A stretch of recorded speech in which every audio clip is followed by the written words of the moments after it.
Convidados, Manuel Nobre Correia, face a estas explicações e a esta cronologia e, sobretudo, a questão do e-mail, que foi o elemento que despertou maior perplexidade nos trabalhos esta tarde.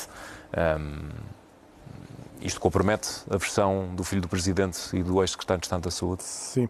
Bem, do filho do Presidente, claramente. Porquê? Porque se ele é completamente alheio a toda esta situação, fica, pelo menos, indiciada a sua participação nestes factos, e eu estou-me a remeter exclusivamente a indícios da prática de um eventual ilícito criminal, que neste caso será o tráfico de influências, ou seja, agir usando uma influência real ou mesmo que não o seja, junto a entidades públicas para obter um fim que pode ele próprio ser lícito. Atenção, não tem que ser um fim ilícito.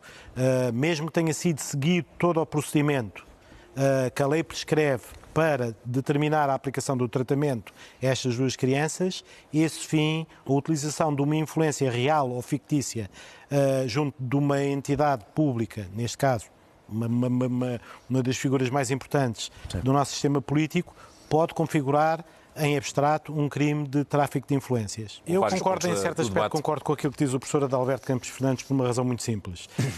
Nenhum destes médicos, se for indiciado o procedimento disciplinar contra eles na Ordem dos Médicos por violação do Código Deontológico, pode eximir-se com uma ordem que tenha recebido. Porque os médicos são absolutamente autónomos nos juízos que fazem. Eu admito que a médica se tenha sentido pressionada de alguma forma pelo meio, mas ela tem sempre a faculdade, aliás, tem o dever deontológico de negar se entender que o tratamento não é apropriado, que existe alguma alteração procedimental que não tem cabimento neste caso e, portanto, ela não pode ir invocar isso. Justificava... Mas ela não se pode defender desta maneira. Não, mas eu tenho que lhe perguntar perante isto. a ordem não pode defender-se. Mas como é que... Deixe-me fazer só duas coisas para rebater o argumento. Imaginemos uma cirurgia de risco que tenha sido realizada no passado 2, 3, 4, 5 vezes por um cirurgião.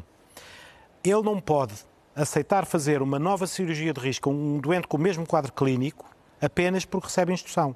Ele próprio tem que tomar a decisão que esse é o melhor curso de ação que tem que tomar naquele caso, naquele tratamento.